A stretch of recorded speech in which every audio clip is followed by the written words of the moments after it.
Steve Parker Audiobooks presents I Know You Didn't Come Here for a Love Story by Holly Barratt. This final story concerns my 17 times great-grandparents, Charles Beddington and the love of his life, Lady Anne, and happened during the reign of James I. Charlie paused by the door to the tower, cautiously pleased with the inaugural Beddington Hall ghost tour. Christmas and Easter events drew in crowds but cost almost as much as they made. History tours were sparsely attended, and there were always nerdy academics challenging Charlie's facts.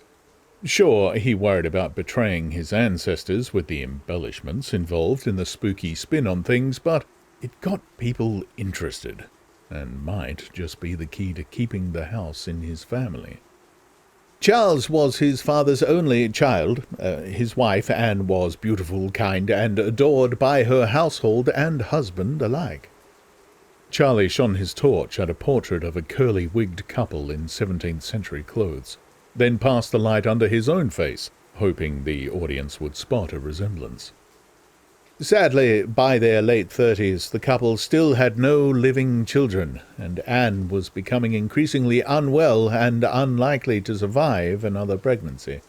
Charles badly wanted an heir, but couldn't bear the risk of losing his beloved wife.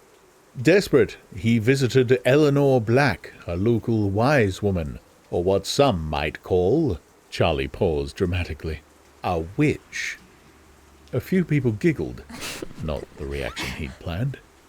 He continued.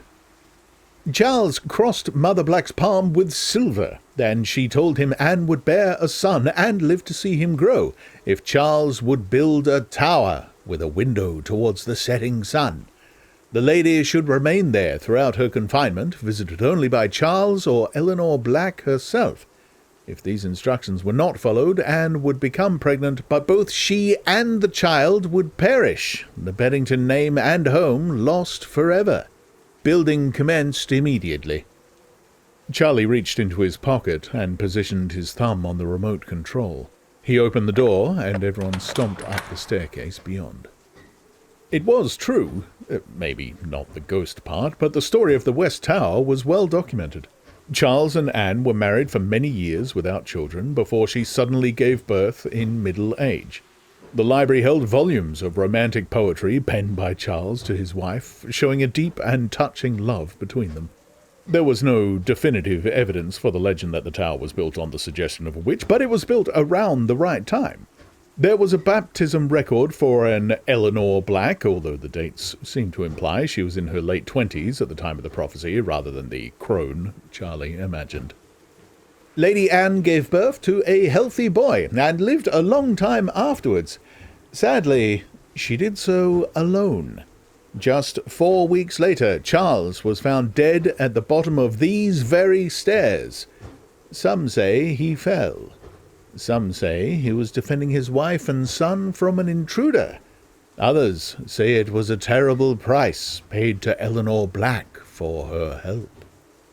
Charles's ghost haunts this room, twisted and broken, crying out for his lost family. I've heard things late at night, but I've never actually seen him. Maybe tonight.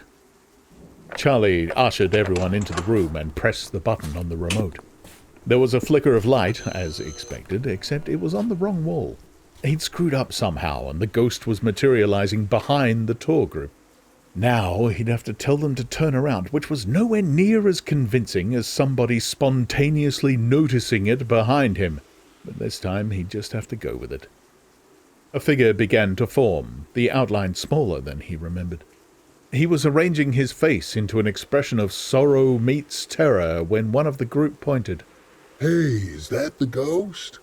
Charlie turned and saw the projection he'd prepared earlier. The curled wig, the aristocratic bearing, the bent neck suggesting a fall. He turned back to the group. Another translucent figure was taking shape. A young woman, her lower half bloodied and her eyes red. Some of the tour group gave a brief round of applause. Charlie was half angry, half impressed. Jules, who'd helped with the tech, obviously thought it'd be fun to create a second apparition to represent Lady Anne, but not thought it through. Anne died in old age, yet this ghost was barely 30. The clothes were more milkmaid than aristocrat, and why blood? I mean, terrifying for sure, but it didn't fit the story.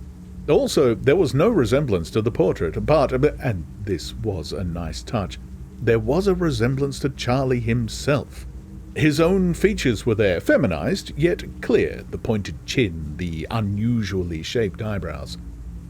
The pale lady stood between the Lord Charles projection and Charlie himself. She looked the projection and then Charlie directly in the eyes, then began to speak. Charles, is that you? Is this our son? She reached towards Charlie.